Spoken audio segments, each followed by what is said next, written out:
আওয়ামী লীগের সাবেক তথ্য প্রতিমন্ত্রী আলী আরাফাত ডয়েচে ভেলিকে দেয়া এক অডিও সাক্ষাৎকারে স্পষ্ট করে বলেছেন যে অধ্যাপক ইউনূসের অধীনে কোনো নির্বাচনে অংশগ্রহণের ইচ্ছে আওয়ামী লীগের নেই। রিফাইন্ড বা পরিশুদ্ধ আওয়ামী লীগের ধারণা নিয়ে দলটির ভেতরেও কোনো আলোচনা নেই। নেতৃত্বে পরিবর্তন আনার বিষয়েও কোনো চিন্তাভাবনার কথা জানা যায়নি। এ বিষয়ে দলটির পলাতক প্রধান নেতৃত্বের কোনো সায় আছে এমন আভাসও পাওয়া যায়নি। ফলে আওয়ামী লীগের পরিশুদ্ধ অংশকে রাজনীতিতে ফেরানোর সম্ভাবনা নিয়ে যে আলোচনা বা শোরগোল চলছে তা কতটা বাস্তবসম্মত সেই প্রশ্নও দেখা দিয়েছে।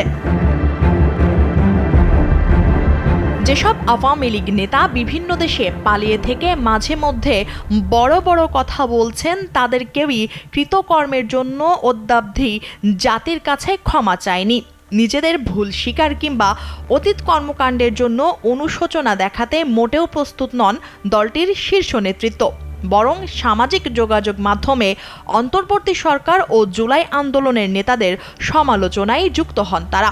আওয়ামী লীগের মূল নেতৃত্বের মনোভাবে এখনও কোনো পরিবর্তন নেই বলে দলটির বিভিন্ন পর্যায়ের নেতাদের সঙ্গে কথা বলে জানা গেছে।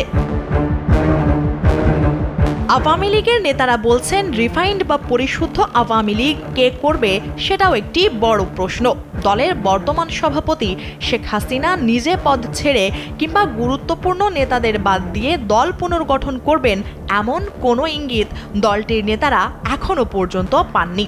তবে কোনো নেতার ধারণা শেখ হাসিনাকে বাদ দিয়ে দেশের ভেতরে থাকা নেতাদের কারো উদ্যোগে দল পরিশুদ্ধ করার চেষ্টা হলেও হতে পারে।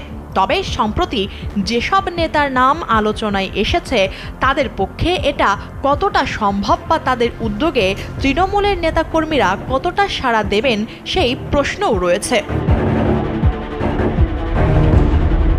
আওয়ামী লীগের সূত্র বলছে শেখ হাসিনা সহ দলের অনেকে ভারতে আছেন। সেখান থেকে দল পুনর্গঠনের কোনো উদ্যোগ নেওয়া হলে তাতে শেখ হাসিনার ইচ্ছা ও মতামত বেশি গুরুত্ব পাবে বলে ধরে নেওয়া যায়। এর বাইরে কোনো সংস্কার বা পরিশুদ্ধির উদ্যোগ কেউ নিলে তা আত্মগোপনে থাকা নেতাদের বাধার মুখে পড়বে বলে দেশে থাকা দলটির নেতাদের অনেকেই মনে করছেন। জাতীয় নাগরিক পার্টির মুখ্য সংগঠক হাসনাত আব্দুল্লাহ গত বৃহস্পতিবার রাতে নিজের ফেসবুক পেজে একটি পোস্ট করেন। তাতে সেনাবাহিনীর ঊর্ধ্বতন কর্মকর্তাদের সঙ্গে বৈঠকের কথা উল্লেখ করে তিনি লেখেন, রিফাইন্ড আওয়ামী লীগ নামে একটি নতুন ষড়যন্ত্র নিয়ে আসার পরিকল্পনা চলছে। এই পরিকল্পনা পুরোপুরি ভারতের। সাবের হোসেন চৌধুরী, শিরিন শারমিন চৌধুরী ও ফজলে নূর তাপসকে সামনে রেখে এই পরিকল্পনা সাজানো হচ্ছে। এরপর থেকেই রিফাইন্ড বা পরিশুদ্ধ আওয়ামী লীগের রাজনীতিতে আসার আলোচনা সামনে আসে।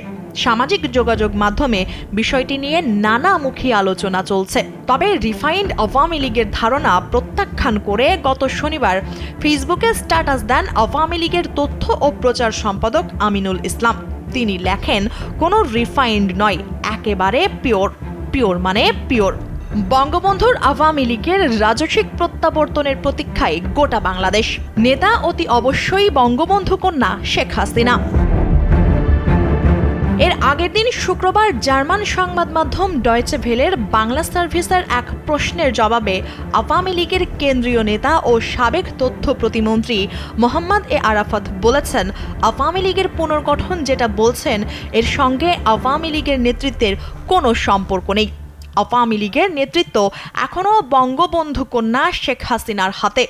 আওয়ামী লীগের শীর্ষ থেকে শুরু করে তৃণমূল পর্যন্ত শতভাগ মানুষ শেখ হাসিনার নেতৃত্বের প্রতি আস্থাশীল। নেতৃত্ব নিয়ে পুনর্গঠনের কোনো সুযোগ নেই।